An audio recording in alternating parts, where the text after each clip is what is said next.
नमो नमः। प्रवाचिका अहंदया जोशी अत्र समेषां स्वागतम्। अधुना अग्रिमा कथा पठिष्यते अस्तु तर्हि आरंभं कुर्मः। मंचकावर पुरू पुतळ्यासारखा बसला होता. त्याला मिठी मारून एक स्त्री रडत होती, स्पुंदत होती. तिचे सारे शरीर गदगदा हलत होते, खालीवर होत होते. एखाद्या दासीने पुरुषी इतकी सलगी करावी? मला राग आला.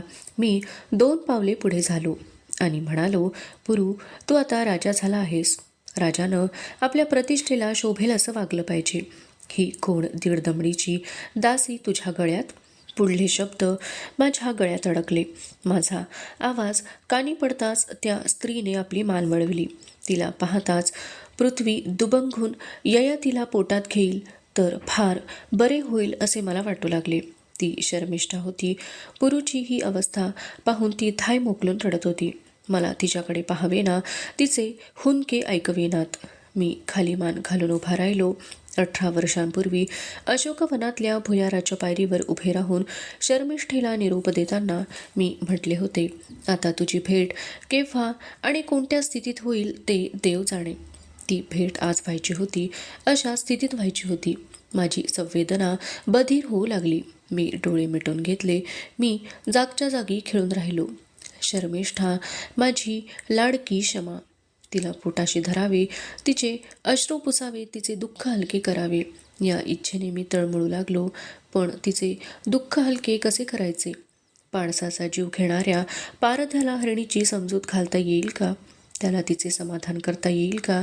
एकांतात अनेक वेळा शर्मिष्ठा आणि ययाती हे 2 निराळे जीव नाहीत असे मी तिला सांगितले होते. पण आज मी तिचा वैरी झालो होतो.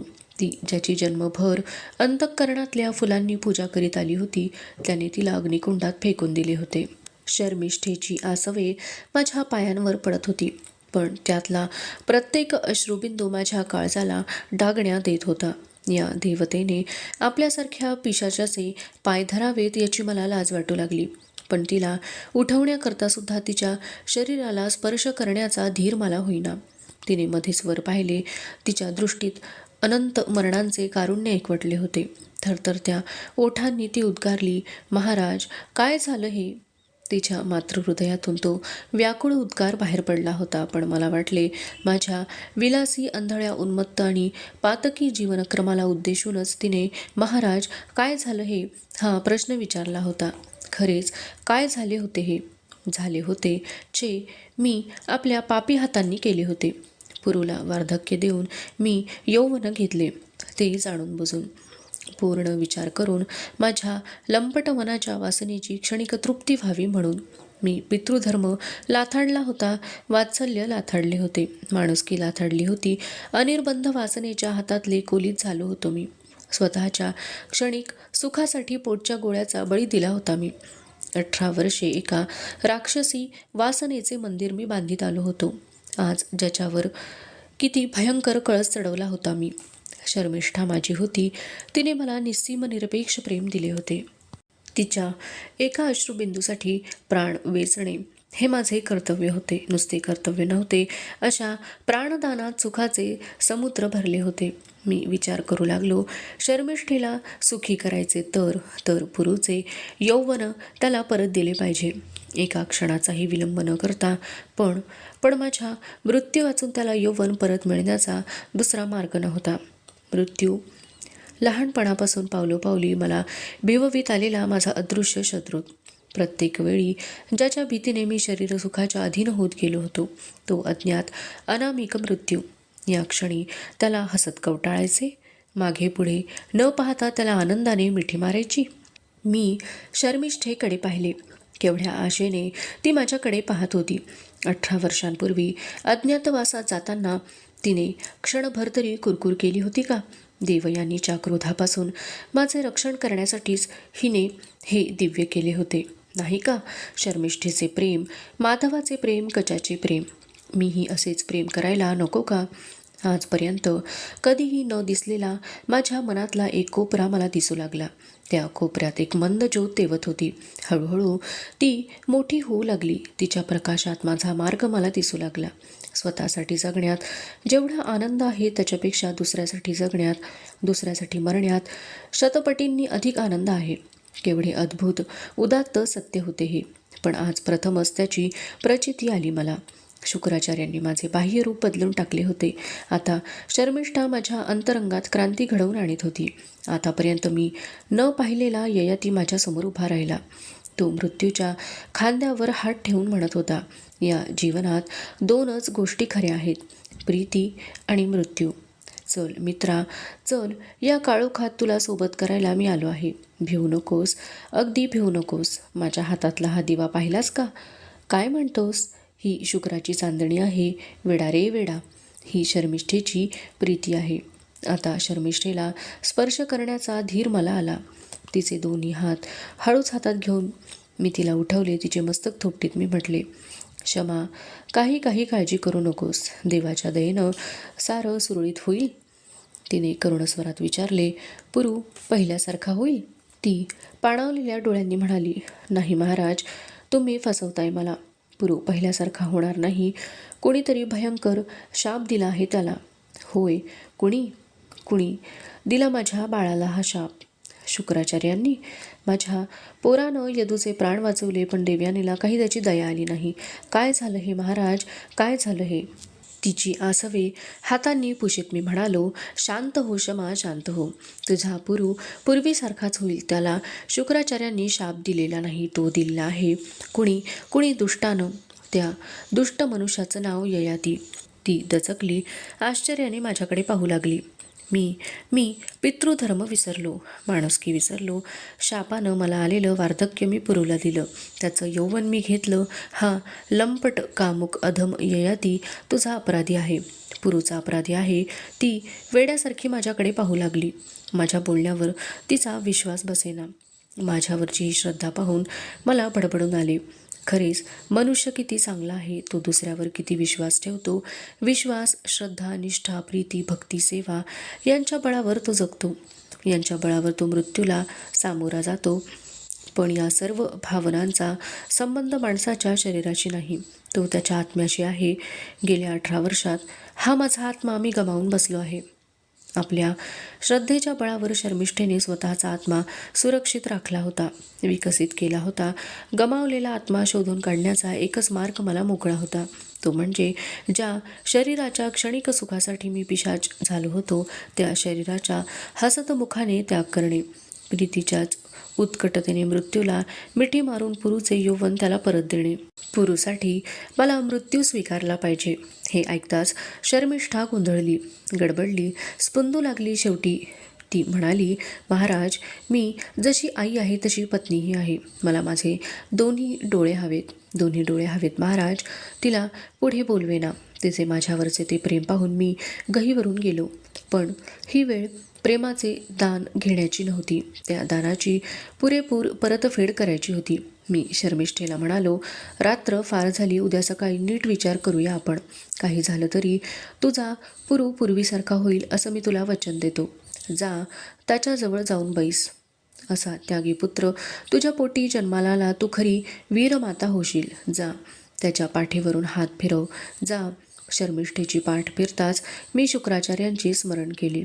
मी मनात म्हणू लागलो, हे उष्ण यौवन मला द्यायचं आहे, ते ज्याचं त्याला परत मिळावं म्हणून मी मृत्यू स्वीकारायला तयार आहे. मी 2दा हे म्हटले. तिसऱ्यांदा म्हटले की पाठमोऱ्या शर्मिष्ठेकडे पाहत मी ते शब्द मनातल्या मनात उच्चारू लागलो. एकदम सारा महाल मुलांच्या खेळण्यातल्या एखाद्या चक्रासारखा गरगर फिरत आहे असा मला भास झाला. त्या भासातच माझ्या कानांवर शब्द आले, कचदेव आले आहेत. पुढच्या क्षणी मी खाली कोसळून पडलो. किती दिवसांनी मी शुद्धीवर येत होतो कुणास ठाऊक. संध्याकाळची वेळ असावी. कुणीतरी गोडवाणीने काहीतरी म्हणत होते. ते मंत्रपठन मग थांबले. एक आकृती हळूहळू माझ्या मंचकाजवळ आली. तिने माझ्या कपाळी विभूती लावली. मी निरखून पाहिले. तो कच होता. मी त्याच्याशी बोलण्याचा प्रयत्न केला, पण माझ्या तोंडून शब्द उमटेना. कचाने माझ्या मस्तकावर आपला स्निग्ध हात ठेवला. स्वस्थ पडून राहा असे त्याने खुणेने सुचवले. तो काही बोलला नाही, नुसता हसला. त्या हसण्याला उत्तर म्हणून माझ्या ओठांवर स्मितरेषा चमकून गेली असावी. तो पुन्हा हसला. स्मित ही मानवाची किती मधुर भाषा आहे. पुन्हा मी जागा झालो तेव्हा सकाळ झाली होती. पूर्वेकडल्या खिडकीतून अरुणोदय दिसत होता. मला वाटले जगाच्या कल्याणाची काळजी वाहणाऱ्या ऋषींनी प्रज्वलित केलेले यज्ञकुंडच मी पाहत आहे. मी डोळे मिटून स्वस्थ पडलो. कुणाचे तरी श्लोकपठण सुरू झाले. मी डोळे उघडून पाहिले. कच पूर्वेकडच्या अग्निनारायणाला नमस्कार करीत होता. त्याची प्रार्थना मला स्पष्टपणे ऐकू येऊ लागली. हे सूर्यनारायणा, तुझं स्वागत असो. वासनांवर विजय मिळवणाऱ्या आत्मशक्तीचं तू प्रतीक आहेस. तू अंधकारावर विजय मिळवला आहेस. जसा तू या विश्वाचा आत्मा आहेस तसा मानवाच्या भावविश्वाचाही तू आत्मा आहेस. तुझा सारथी पांगळा असला तरी तू आपल्या कर्तव्यात कधी चुकत नाहीस. तुझा पवित्र प्रकाश गिरीकुहरांप्रमाणे आमच्या मनकुहरातही प्रवेश करू. तिथंही हिंस्र श्वापद लपून बसतातच. हे सहस्त्र किरणा, तुझं स्वागत असो. सकाळ संध्याकाळ कचाचे असले श्लोकपठण चालू असे. एरवी सुद्धा तो माझ्या महालात आला की काही ना काही श्लोक म्हणत इकडून तिकडे फेऱ्या घालीत राही. तो हे श्लोक सहज आत्मरंजनासाठी म्हणत होता की माझ्यासारख्यांच्या कानांवर ते पडावेत म्हणून हेतुपूर्वक म्हणत होता ते देव जाणे. पण मला त्याचे हे पठण अतिशय आवडू लागले. उठायचे नाही, बोलायचे नाही, अशा स्थितीत अष्टोप्रहर रुग्णशय्येवर मी पडून होतो. पण हे श्लोक त्या शय्येवरून मला एका निराळ्या जगात घेऊन जात. त्या जगातल्या फुलांना काटे नव्हते, पण पाषाणांना सुगंध मात्र होता. कचाच्या या पठणातले कितीतरी श्लोक माझ्या मनात कोरल्यासारखे झाले आहेत. फुलांचा सुगंध डोळ्यांना दिसत नाही, पण तो नाकाला कळतो. आत्माही त्या सुगंधासारखाच आहे. कोणत्याही प्रकारचा उन्माद म्हणजे मृत्यू. नेहमीच्या मृत्यूहून हा मृत्यू फार भयंकर असतो, कारण त्यात माणसाचा आत्माच मृत होतो. हे शिखराच्या रुखाने उड्डाण करणाऱ्या गरुडा, पलीकडली दरी किती खोल आहे याची तुला कल्पना आहे ना? आंधळीपणाने क्षणभंगूर सुखाच्या मागे लागणाऱ्या मानवाला ती दरी कशी आहे ते सांग. हे अमृत त्याला आणून दे. बुद्धी, भावना आणि शरीर यांचा त्रिवेणी संगम म्हणजे मानवी जीवन. संगमाचे पावित्र्य एकेका नदीला कसे येईल? धावून उरी फुटणाऱ्या या हरिणाचे दुःख तुला जाणून घ्यायचे आहे ना? तर मग हे पारध्या या हरणाला शिकारी होऊ दे. तुझे धनुष्यबाण त्याच्यापाशी राहू देत आणि तू हरिण हो. वायू हा जगाचा प्राण आहे. त्याच्या मंदलहरी सदैव सर्वांना प्रिय वाटतात, पण तोच झंझावाताचे स्वरूप धारण करतो तेव्हा जगाला नकोसा होतो. प्रत्येक वासनेची स्थिती अशीच असते. हे संसारी स्त्री पुरुषांनो, तुम्ही सुद्धा थोर तपस्वी आहात. प्रपंच हाच तुमचा यज्ञ आहे. प्रीती, वात्सल्य, कारुण्य हे तुमचे ऋत्विज आहेत. निरपेक्ष प्रेमाचे बोल हे तुमचे मंत्र आहेत. सेवा, त्याग, भक्ती या तुमच्या संसार यज्ञातल्या आहुती आहेत. प्रेम कसे करावे हे तुला शिकायचे आहे ना? तर मग नदीला गुरु कर, वृक्षाला गुरु कर, मातेला गुरु कर. उपभोग घेऊन वासना कधीही तृप्त होत नाही. आहुतींनी अग्नी जसा अधिकच भडकतो तशी उपभोगाने वासनेची भूक अधिक वाढते. असे किती श्लोक सांगू? रुग्णशय्येवरल्या काळातले माझे जिवलग सोबती होते ते. हळूहळू राजवैद्यांनी मला थोडे बोलायची परवानगी दिली. मग मी उठून बसू लागलो. या मधल्या काळात केवळ माझाच नव्हे तर देवयानीचाही पुनर्जन्म झाला आहे असे दिसू लागले. ती किती संयमी, सेवाशील झालेली दिसत होती. हा चमत्कार, हा कचाने केलेली ही जादू होती की त्या भयंकर रात्रीने केलेली क्रांती. त्या रात्री मी कोसळून खाली पडल्यानंतर काय काय घडले याची साखळी मी मनात जुळवू लागलो. कच, शर्मिष्ठा, देवयानी, पुरू, यदू यांच्या बोलण्यातून सहज मिळणाऱ्या धाग्या दोऱ्यांनी मी मनात ती कथा गुंफू लागलो. त्या रात्री शुक्राचार्यांचे स्मरण करून पुरूला त्याचे यौवन परत देण्याची प्रार्थना मी 2दा केली होती. ती मी 3ऱ्यांदा करू लागलो, पण ती पूर्ण झाली नाही. कच देवाले आहेत या शब्दांनी ती प्रार्थना अर्धवट राहिली. शरीराने केलेली कुपथ्ये आणि मनाची ओढाताण एकत्र येऊन मी त्याच क्षणी कोसळून पडलो. कचानेही तप करून शुक्राचार्यांसारखी विद्या मिळवली होती. एवढेच नव्हे तर शुक्राचार्यांसारखा कोपिष्ट तपस्वी कुणाला केव्हा वार्धक्याचा शाप देईल याचा नेम नसल्यामुळे आपले कृत्रिम वार्धक्य दूर करण्याची सिद्धीही त्याने प्राप्त करून घेतली होती.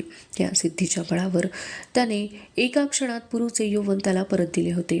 मात्र तपस्वी, त्यांची तपश्चर्या आणि त्यांना प्राप्त होणाऱ्या विद्या यांच्याविषयी बोलताना कच अतिशय अस्वस्थ होत असे. मध्येच तो स्तब्ध राही विचारमग्न होई. मग तो बोलू लागे, महाराज, मनुष्य पशु नाही. पशूंना संस्कृतीची कल्पना नसते, पण संस्कृतीनं मनुष्य बदलत आला ते फक्त बाह्य मनात. त्याचं अंतरंग अजून तसंच आंधळ्या जीवन प्रेरणेमागून धावणाऱ्या पशूंसारखं राहिलं आहे. गुरुनिंदा हे पाप आहे, पण सत्य लपवून ठेवणं हे त्याहूनही मोठं पाप आहे. म्हणून शुक्राचार्यांविषयी थोडं बोलतो. त्यांच्यासारखा महर्षी वृद्ध झाल्यावर सुद्धा पदोपदी क्रोधाच्या आहारी जातो हे पाहिलं की मला मनुष्याच्या भवितव्याविषयी चिंता वाटू लागते. स्वतःवर विजय मिळवण्याची शक्ती नसलेल्या मानवानं उग्र तपश्चर्या करून मोठमोठ्या सिद्धी मिळवल्या, तरी त्यांचा उपयोग सर्वांच्या सुखासाठीच होईल अशी खात्री कोण देणार? शुक्राचार्यांनी संजीवनी विद्या मिळवावी, तिच्या बळावर राक्षसांनी देवांचा पराजय करावा, मग देवपक्षाच्या कचानं ती विद्या संपादन करावी आणि दोन्ही पक्षांचं बळ सारखं होऊन युद्ध कायम राहावीत. काय अर्थ आहे अशा जीवनात? असंच काही जग चालायचं आहे? छे, मानवतेला सुखी व्हायचं असेल तर मानवानं प्रथम आपल्या मनावर विजय मिळवला पाहिजे. कच असा बोलू लागे. मी ऐकत राही. त्याची तळमळ मला व्याकुळ करून सोडी. त्याच्या शब्दाशब्दातले सत्य मला पटे, पण त्याचे समाधान कसे करायचे हे मात्र कळत नसे. माझ्या रुग्णस्थितीत तो आणि मी अधिकच जवळ आलो. तपश्चर्या संपताच त्याने माझी आठवण केली होती. माझ्या तपाताची कुणकुण कानी पडताच तो इकडे यायला निघाला होता. देवयानीचे निमंत्रण वाटेत मिळाले होते त्याला. त्यातील यदूच्या राज्याभिषेकाची वार्ता ऐकून तो अत्यंत अस्वस्थ झाला होता. नगरात प्रवेश करताच मी अशोकवनात आहे असे त्याला कळले. तो सरळ माझ्याकडे आला. किती वेळेवर आला होता तो आल्यामुळे माझा मृत्यू टळला. पुरूला त्याचे यौवन परत मिळाले आणि एका महापातकातून माझी मुक्तता झाली. ती सोनेरी केसांची मुलगी. अगदी शेवटच्या क्षणी तळघरातल्या अलकेने ययातीची सेवा करायची आपली इच्छा अपुरी राहिली आहे अशी परमेश्वराला प्रार्थना केली असेल का? तसे नसते तर अलका पुन्हा आपल्या मावशीच्या पोटी अशी जन्माला आली असती. माझी सून म्हणून ती हस्तिनापुरात यावी अशा घटना का घडल्या असत्या? कच्यासारखीच शर्मिष्ठाही किती वेळेवर आली. युद्धावर गेलेल्या पुरूचे क्षेम कळावे म्हणून ती हस्तिनापूरजवळच्या एका खेड्यात येऊन राहिली होती. पुरूवर प्रेम करणारी अलकाही तिच्याबरोबर होती. यदूबरोबर पुरूलाही शत्रूने कैद केले असेल या कल्पनेने ती अगदी वेडी होऊन गेली होती. यदूच्या नगरप्रवेशाची वार्ता कळताच तिने व अलकेने पहाटे उठून हस्तिनापुरात यायचे ठरवले. पण मध्यरात्री शर्मिष्ठा जागी झाली तेव्हा अलका तिच्याजवळ नव्हती. नाही त्या शंका तिच्या मनात आल्या. रात्रभर त्या खेड्यात तिने अलकेचा शोध केला, पण ती कुठे गेली कळेना. एका दुःखात दुसऱ्या दुःखाची भर पडली. कष्टी मनाने ती कशीबशी संध्याकाळी हस्तिनापुरात येऊन पोहोचली. यदूच्या नगरप्रवेशाच्या वेळी त्याच्याबरोबर असलेल्या पुरूला तिने पाहिले. तिचा आनंद गगनात मावेनासा झाला. यदूला मुक्त करणारा वीर म्हणून लोक पुरूचा जय जयकार करीत होते. यदूपेक्षा पुरूवर अधिक पुष्पवृष्टी होत होती. ते पाहून तिच्या डोळ्यांचे पारणे फिटले. पण त्या क्षणी पुरूला आपली दृष्ट लागेल या भयाने ती व्याकुळ झाली. जवळ जाऊन त्याला डोळे भरून पाहावे म्हणून बरोबरच्या माणसांना मागे सोडून ती गर्दीत घुसली, पण तिला फारसे पुढे जाता येईना. इतक्यात यदू आणि पुरू कुठेतरी निघून गेले. जिकडे तिकडे एकच गोंधळ उडाला. नगरावर शत्रूची स्वारी आली की काय हे तिला कळेना. शेवटी एका म्हाताऱ्याने ते दोघे अशोकवनात महाराणीला भेटायला गेले आहेत असे सांगितले. ती भयभीत झाली. 18 वर्षापूर्वींची ती दवंडी तिच्या कानात घुमू लागली. आपण कोण आहो हे पुरूने यदूला सांगितले असेल तर आपल्या मुलाचे प्राण वाचवणारा वीर म्हणून देव्याने त्याला आशीर्वाद देईल की सवतीचा मुलगा म्हणून त्याच्यावर सूड घेईल. एका क्षणात तिच्या भोवतालचे पौर्णिमेचे चांदणे नाहीसे झाले. 18 वर्षांपूर्वीची काळ रात्र पुन्हा तिच्या भोवती पसरली. पुरूला सुरक्षित ठेवण्याकरता काय करावे हे तिला कळेना. ती वेड्यासारखी अशोकवनाच्या वाटेने धावत सुटली. शर्मिष्ठा आणि कच यांना दैवाने अगदी वेळेवर आणले. त्यामुळे माझा पुढचा अधपात टळला. माझ्या आत्म्याचा पुनर्जन्म झाला. केवढे अद्भुत घडले होते हे. पण यतीला पाहताच अद्भुतापेक्षा असे या जगात पुष्कळ आहे याची जाणीव मला झाली. मी रुग्णशय्येवर पडून आहे हे कळताच यती मुद्दाम मला भेटायला आला. मी उठून त्याला अभिवादन करणार होतो, पण त्याने मला उठू दिले नाही. धावत पुढे येऊन त्याने मला कडकडून मिठी मारली. अरण्यात मला भेटलेला कठोर यती आणि आजचा प्रेमळ यती, केवढा विरोध होता या दोन चित्रात. माझ्या मनात आले, आम्हा दोन भावांची ही भेट पाहायला आई आज हवी होती. यती माझा निरोप घेऊन जाऊ लागला तेव्हा विनोदाने मी त्याला म्हणालो, आता तुला इथून जाता येणार नाही. का? तू माझा वडील भाऊ आहेस, हे राज्य तुझं आहे, आता तुला सिंहासनावर बसलं पाहिजे. तो हसत उत्तरला, सिंहासनापेक्षा मृगाजीनाचा आनंद फार मोठा असतो ययाती, एकदा अनुभव घे याचा. यती हे सहज बोलून गेला, पण त्याचे ते शब्द माझ्या मनात खोल खोल गेले, तिथे रुजले. हा हा म्हणता त्या अंकुराचा मोठा वृक्ष झाला. जीवनात आसक्तीच्या आत्यंतिक टोकापर्यंत जाऊन तिथून मी परतलो होतो. आता विरक्तीचा अनुभव मी घेणे क्रमप्राप्तच होते. मी वानप्रस्थ होण्याचा निश्चय केला. माझ्या या निश्चयाला कचाने संमती दिली आणि शर्मिष्ठा माझ्याबरोबर अरण्यात यायला तयार झाली. यात काही नवल नव्हते. मला आश्चर्याचा मोठा धक्का दिला तो देवयानीने, माझ्याबरोबर वनात येण्याचा आपला निर्धार प्रगट करून.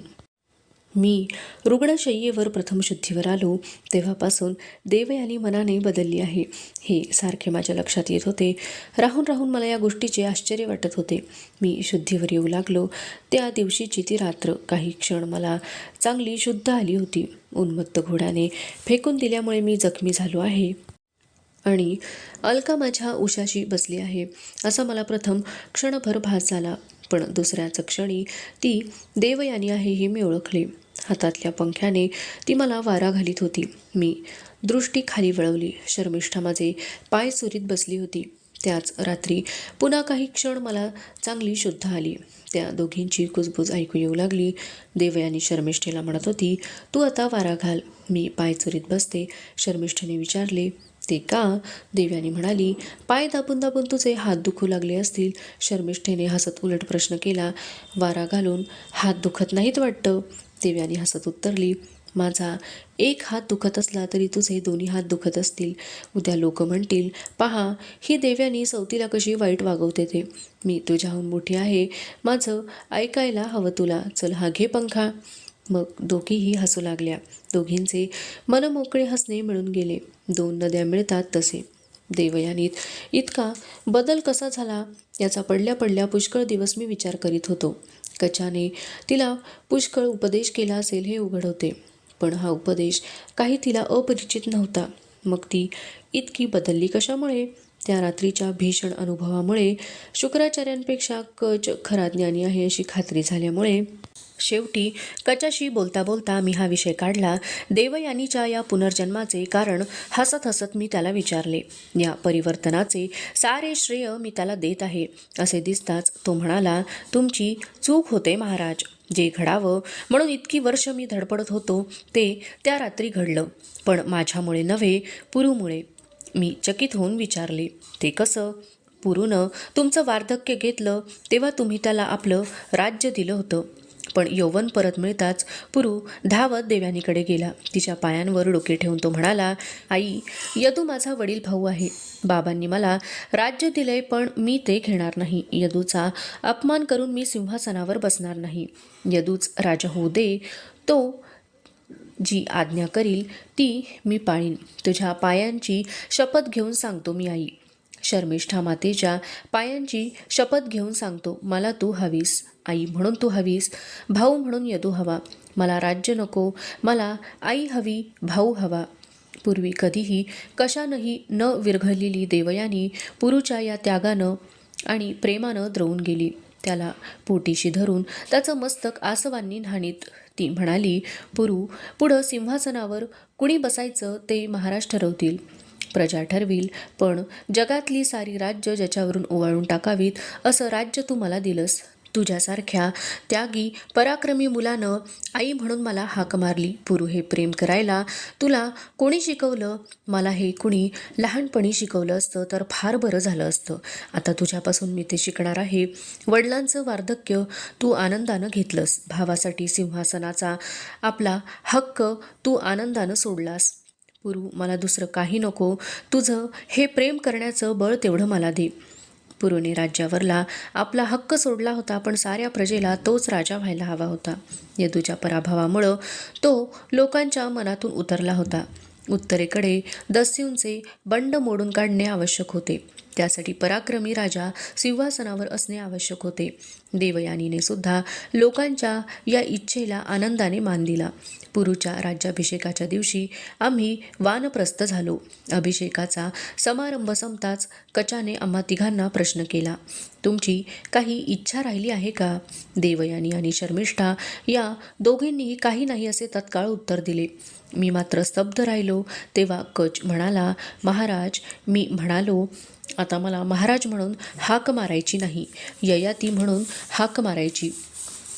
आपण दोघे बरोबरचे मित्र आहो. अगदी अंगिरस ऋषींच्या आश्रमातल्या त्या शांती यज्ञापासून आज पुन्हा आपण बालमित्र झालो. कच हसत म्हणाला, ठीक आहे ययाती, तुझी काही इच्छा राहिली आहे? होय, माझ्या 2 इच्छा अतृप्त आहेत. कोणत्या 2 इच्छा? माधवाची आई म्हातारी झाली आहे, तिला वनात बरोबर न्यावं म्हणतो. तिची सेवा हातून घडावी अशी फार इच्छा आहे.